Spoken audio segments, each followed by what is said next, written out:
आज हम लाए हैं बौद्ध धर्म के सेकेंड पार्ट, जो कि महात्मा बुद्ध चल रहा है। ठीक है, महात्मा बुद्ध के बारे में चल रहा है। तो इसमें महात्मा बुद्ध ने 10 सील दिए थे। क्या? 10 सील। 10 सील कौन कौन से थे?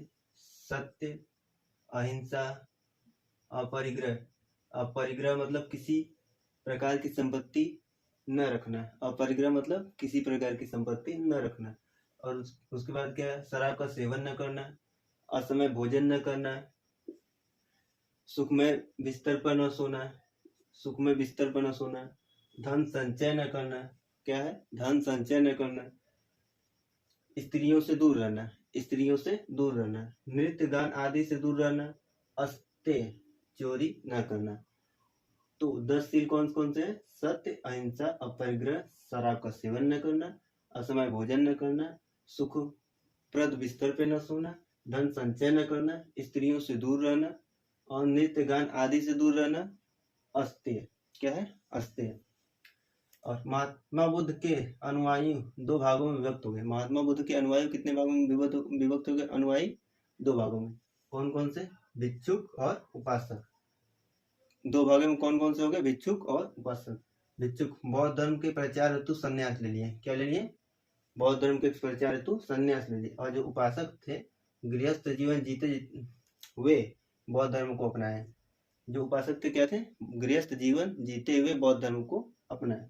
महात्मा बुद्ध ने 3 प्रकार के दर्शन दिए। कितने प्रकार के दर्शन दिए? 3। अनेश्वरवाद, शून्यवाद और क्षणिकवाद। अनेश्वरवाद का मतलब होता है ईश्वर का कोई अस्तित्व नहीं है। ईश्वर का कोई अस्तित्व नहीं है। किसके अनुसार? अनेश्वरवाद के अनुसार।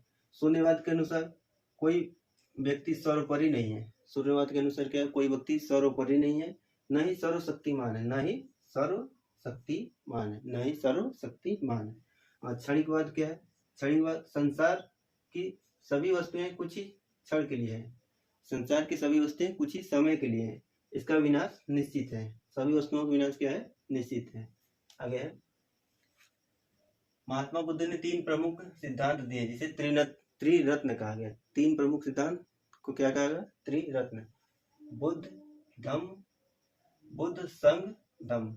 कौन कौन से? बुद्ध, संघ, धम्म। और बौद्ध धर्म के त्रिपिटक। बौद्ध धर्म के त्रिपिटक कौन कौन से? विनय पिटक, सूत पिटक, अभिधम्म पिटक। क्या है? विनय पिटक, सूत पिटक, अभिधम्म पिटक। त्रिपिटक अर्थ क्या होता है? ज्ञान से भरा टोकरी। ज्ञान से भरा टोकरी। क्या? त्रिपिटक का। त्रिपिटक को श्रीलंका में सिंघली भाषा में लिखा गया। किस भाषा में लिखा गया? सिंघली भाषा में। कहाँ पर? श्रीलंका में। बौद्ध धर्म में प्रवेश की न्यूनतम आयु कितनी थी? 15 वर्ष। बौद्ध धर्म में प्रवेश की न्यूनतम आयु कितनी थी? 15 वर्ष। यूपी के मल्ल महाजनपद में स्थित कुशीनगर में उनकी मृत्यु हुई। किसकी? महात्मा बुद्ध की। महात्मा बुद्ध की कहाँ मृत्यु हुई थी? कुशीनगर में। कहाँ पर? कुशीनगर में, जिसको क्या कहा गया? महापरिनिर्वाण। महात्मा बुद्ध की मृत्यु क्या कहा गया? महापरिनिर्वाण। इनके अंतिम संस्कार को मल्ल महाजनपद के राजाओं ने धूमधाम से मनाया किया। अंतिम संस्कार किसने किया? मल्ल महाजनपद के राजाओं ने। गौतम बुद्ध ने अपने जीवन का अंतिम वर्षा ऋतु वैशाली में बिताया। अंतिम वर्षा ऋतु कहाँ बिताया? वैशाली में। अब देखते हैं बौद्ध धर्म से जुड़े प्रमुख चिन्ह। क्या है? बौद्ध धर्म से जुड़े प्रमुख चिन्ह। गर्भ, गर्भ का चिन्ह क्या था? हाथी। जन्म, जन्म का चिन्ह कलश। गृह त्याग, गृह त्याग की क्या है? घोड़ा। जिसको क्या कहा गया? गृह त्याग को महाभिनिष्क्रमण। गौतम बुद्ध के गृह त्याग को क्या कहा गया है? महाभिनिष्क्रमण। और उसका चिन्ह क्या है? घोड़ा। युवावस्था का चिन्ह क्या है? सांड। युवावस्था का चिन्ह क्या है? सांड। और ज्ञान प्राप्ति बौद्ध वृक्ष। ज्ञान प्राप्ति बौद्ध वृक्ष, जिसे संबोधन कहा गया। ज्ञान प्राप्ति का चिन्ह क्या है? बौद्ध वृक्ष। और प्रथम उपदेश का चिन्ह क्या है? चक्र। प्रथम उपदेश का चिन्ह क्या है? चक्र, जिसे धर्म चक्र प्रवर्तन कहा गया। समृद्धि, समृद्धि का चिन्ह क्या है? शेर। और निर्वाण का चिन्ह क्या है? पद चिन्ह। और मृत्यु का चिन्ह क्या है? स्तूप। मृत्यु का चिन्ह क्या है? स्तूप। महात्मा बुद्ध की मृत्यु 483 ईसा पूर्व में हुई। महात्मा बुद्ध की मृत्यु कब हुई? 483 ईसा पूर्व में। और इनके मृत्यु के बाद बौद्ध धर्म के प्रचार प्रसार के लिए 4 संगतियों का आयोजन किया गया। कितने संगतियों का आयोजन किया गया? 4 संगतियों का आयोजन किया गया। ठीक है, तो इसमें प्रथम संगति कब हुआ था? 483 ईसा पूर्व में। और कहाँ पर हुआ था? राजगीर में। तो उस समय राजा कौन थे? अजात शत्रु और पुरोहित महाकश्यप। किस राजा के शासनकाल में पहली बौद्ध संगति हुई थी? अजात शत्रु में, अजात शत्रु के शासनकाल में। और कहाँ पर? राजगीर में। और किस समय? 483 ईसा पूर्व में। द्वितीय बौद्ध संगति कब हुआ था? 383 ईसा पूर्व। द्वितीय बौद्ध संगति कब हुई थी? 383 ईसा पूर्व। कहाँ पर?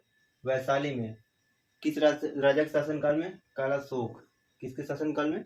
कालाशोक। और पुरोहित कौन था? साबक मीर। पुरोहित कौन था? साबक मीर।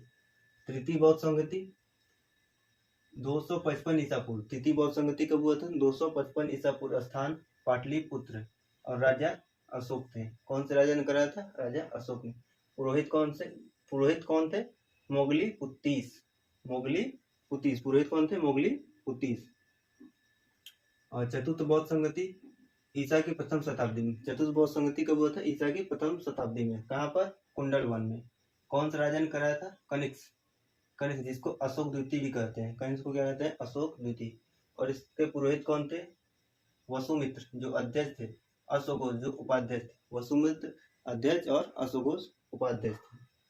चौथी बौद्ध संगति के बाद बौद्ध धर्म दो भागों में बट गया। चौथी बौद्ध संगति के बाद बौद्ध धर्म कितने भागों में बट गया? दो भागों में बट गया। पहला हीनयान, दूसरा महायान। हीनयान, यह महात्मा बुद्ध के उपदेशों को परिवर्तित नहीं किया। जो हीनयान था वो महात्मा बुद्ध के उपदेशों को परिवर्तित नहीं किया। और महायान महात्मा बुद्ध के उपदेशों को परिवर्तित करके नया रूप दे दिया। ठीक है। कौन? महायान आगे चलकर ब्रज शाखा में टूट गया। महायान आगे चलकर क्या हुआ? ब्रज शाखा में टूट गया। ब्रज शाखा ही बौद्ध धर्म के विनाश का कारण बना। कौन सा शाखा? ब्रज शाखा, यानी महायान। क्यों बना विनाश का कारण? क्योंकि इन लोगों ने मूर्ति पूजा, मद्यपान, वैश्यावृत्ति अपना लिया था। मूर्ति पूजा, मद्यपान और वैश्यावृत्ति अपना लिया था। किसने? बौद्ध धर्म के ब्रज शाखा वालों ने। ठीक है। नोट में सबसे प्रमुख है, एग्जाम में पूछा जाता है। अशोक ने बौद्ध धर्म के प्रचार प्रसार के लिए अपने पुत्र महेंद्र और पुत्री संघमित्रा को श्रीलंका भेजा था। किसको? पुत्र महेंद्र और पुत्री संघमित्रा कहाँ भेजा था? श्रीलंका। किसके लिए? बौद्ध धर्म के प्रचार प्रसार के लिए। अब देखिए आगे। चीन और थाईलैंड में ब्रजयान शाखा की अधिकता है। चीन और थाईलैंड में कौन सी शाखा है बौद्ध धर्म की? ब्रजयान शाखा। और विक्रमशिला विश्वविद्यालय में ब्रजयान शाखा की शिक्षा दी जाती है। ठीक। विक्रमशिला विश्वविद्यालय में किसकी शिक्षा दी जाती थी? ब्रजयान शाखा की। और नालंदा विश्वविद्यालय में किसकी शिक्षा दी जाती थी? महायान। नालंदा में किसकी दी जाती थी?